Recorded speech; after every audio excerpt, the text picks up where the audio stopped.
Morning, YouTube.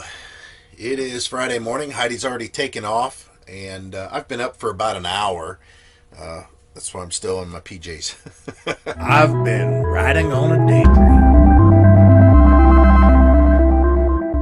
Getting ready to start the close down process. I don't think I'm going to bore you guys with that. There's not much to it. You know, the awning's been never rolled out the entire trip, so the only thing really that there's worth watching, I guess, at some point would be maybe me pulling off these blocks. So we're going to go ahead, or I'm going to go ahead and continue to straighten up. The place is a disaster. It's just not organized at all. We threw this trip together, so we didn't really keep anything where it should be because we knew if we put it in the cabinets, we would have to remember to take it out of cabinets. So most of the stuff's just laying around. That's what I mentioned in my other video about my audio gear, my camera gear, tripods, stuff like that. It's just laying out because normally what I do is find a spot for it, hide it away. So don't think that that's indicative of the way that we normally travel or the stuff that we normally do as far as keeping our stuff just laying anywhere. Yeah, it's more neat than this whenever we're actually in the RV season. Watching the weather as far as the forecast, it's definitely end of RV season. It doesn't look good. I mean, it's just a cold snap that's coming. It's kind of crazy, and the only reason that it's of importance or to take note of it is because this is really the first event of the year that has anything to do with snow. It's not a lot of snow, but it is the first event, and it kind of gets everybody thinking, oh my. And, you know, they were dreading this day for a while. Secondly, you got to figure that there's a whole slew of new drivers like my kids. They never drove in snow. This is the first snow for them to drive. I mean, they haven't had any snow to drive in since, well, we had that little bit of snow in May, but that was just short-lived. It didn't cover the roads or anything. So we're talking like in April, March. I think there was a pretty good snow in March. So that was the last time. So anybody that's a new driver or new to this state from basically March of last year until now, which that's most of the months, it's a large part of the months, you know, they've never driven in snow. So everybody's kind of concerned about that. Also, as far as, you know, everybody having their snow shovels out, their snow brushes for their cars, that kind of thing. All this stuff is making it a bigger event than it really is. Add to that we've had really pretty mild temperatures with dips in the evening. To know that there's going to be one day here that everything changes within 24 hours and goes from 70-degree highs to 22-degree wind chill. That's just a huge drop in temperature. And like I said, add that to the fact that we're going to get some snow for the first time. Makes it probably a little bit more pronounced than it normally would. I mean, in February, if there's a 2-inch snow warning, we're not going to worry about it. Everybody's not even going to talk about it. It'd probably be hardly mentioned on the news, but at this point, it's a pretty big deal for us to have to deal with that. Hopefully, we're south enough that we don't get lake effect real heavy, and we only see maybe a dusting to an inch, if that. So I'm going to continue to go ahead and get this stuff put away. Heidi did a pretty good job corralling some of the stuff before she dozed off last night, and we actually got too hot in this last night. We went and took showers up at the shower house, and those showers weren't very warm. You have to run the water forever, and you got to kind of play bingo as far as which shower is the hottest water, which we found out after the fact. So when we came back, I had the little heater running, and I told Heidi, I said, I'm going to go ahead and kick on the furnace. So I turned on the furnace briefly. It got really warm in here, so we shut that off, and we left the little furnace running, and it just maintained temperature, and it was getting warmer, and we didn't realize it. So Heidi had said something right before she dozed off, or after she dozed off, shortly as I was editing videos. She said, hey, it's hot in here. You're going to have to do something about it. So actually turned off the little heater, the little Polonus heater, because it was 78 in here, and opened up the rear window over the bed and turned on that new roof vent that we have in the bathroom, and it sucked all the cold air out, and it dropped it down to 65 degrees in here. At that point, we went ahead and closed everything up again, and yeah, Heidi had to be chilly. Like I said, it was 65. It was real cool outside. It was in the lower 40s to mid 40s, so it pulled all that air into the camper right away.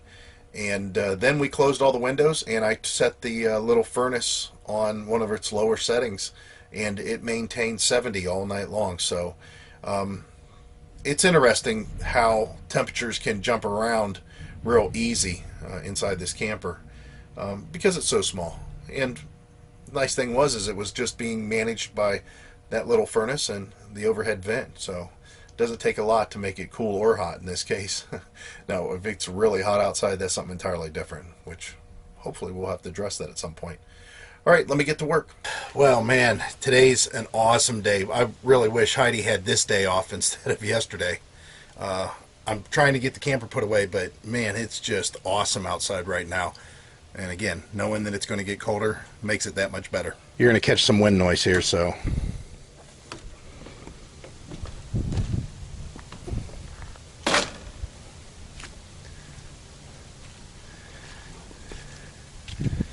Just a great day. People out doing their fishing.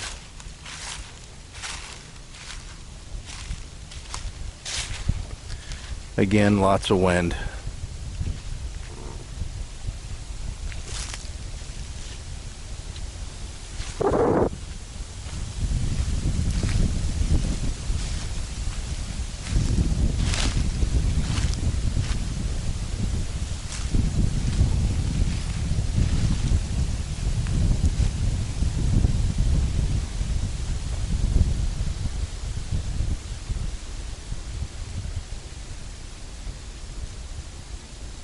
Wish it didn't have to end, but oh well, that's what happens.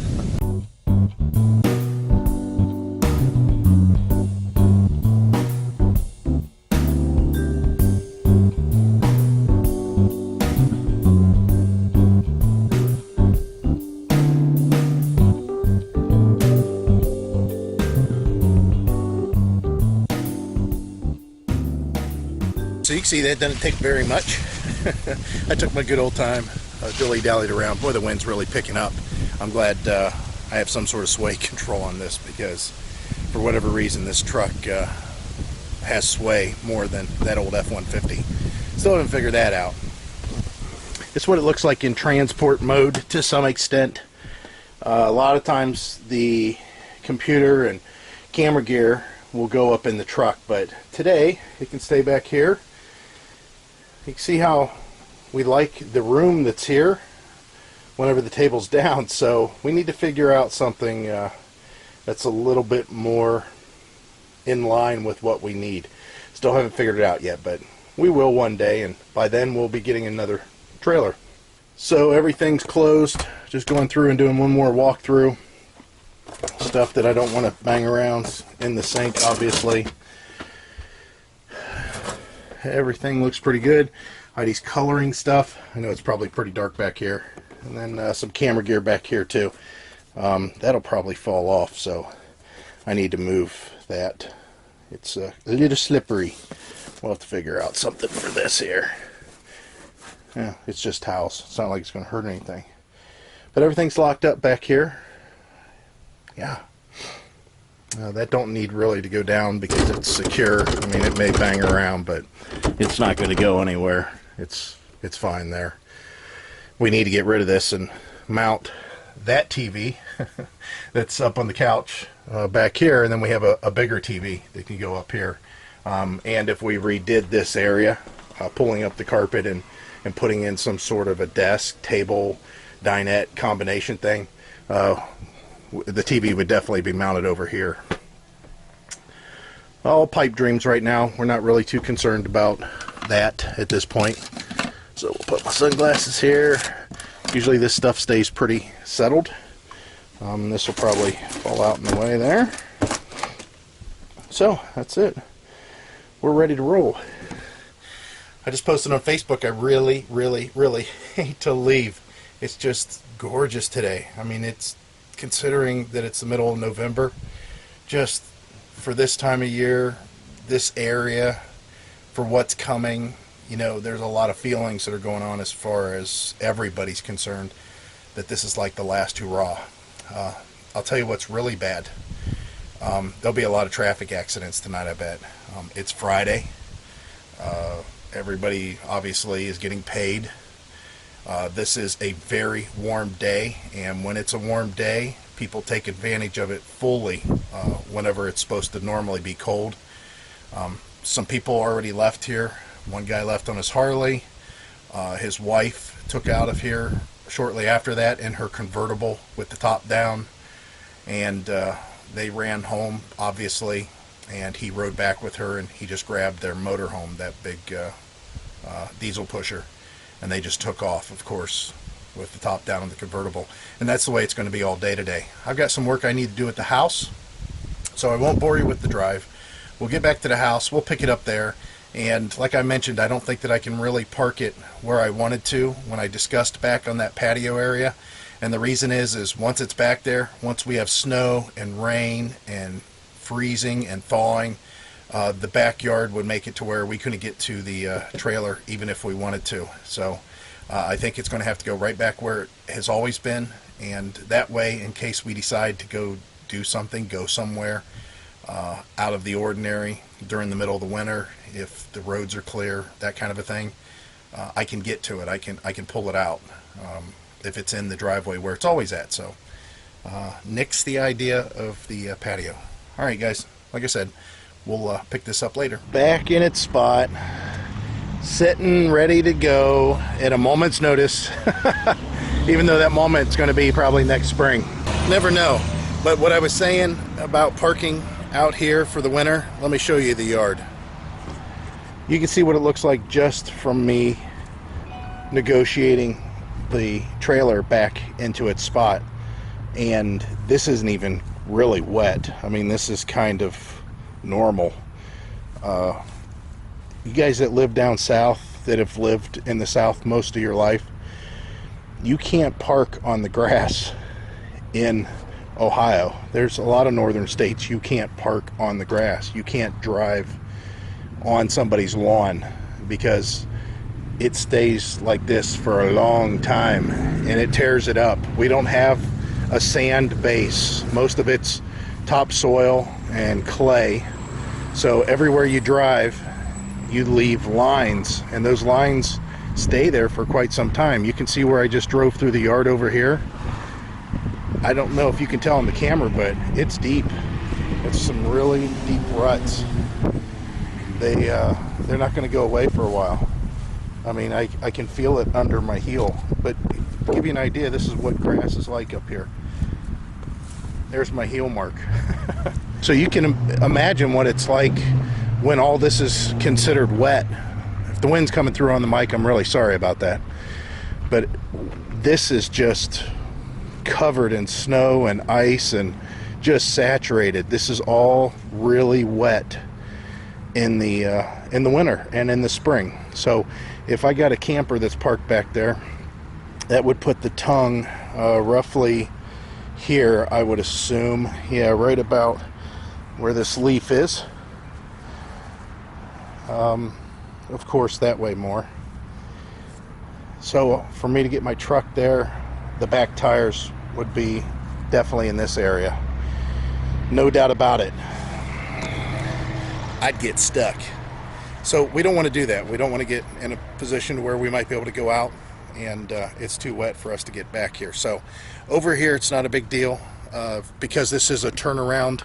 Even though there's grass grown up on it, there's a lot of gravel that's underneath there.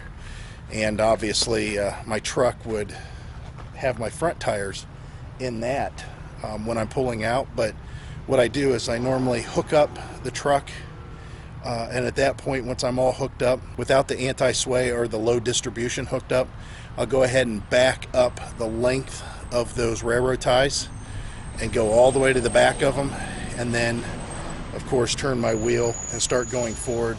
And at that point I might run over the railroad tie that runs alongside of our driveway, but not a big deal. So my son and my daughter's car, it's the first time we've ever had to deal with that.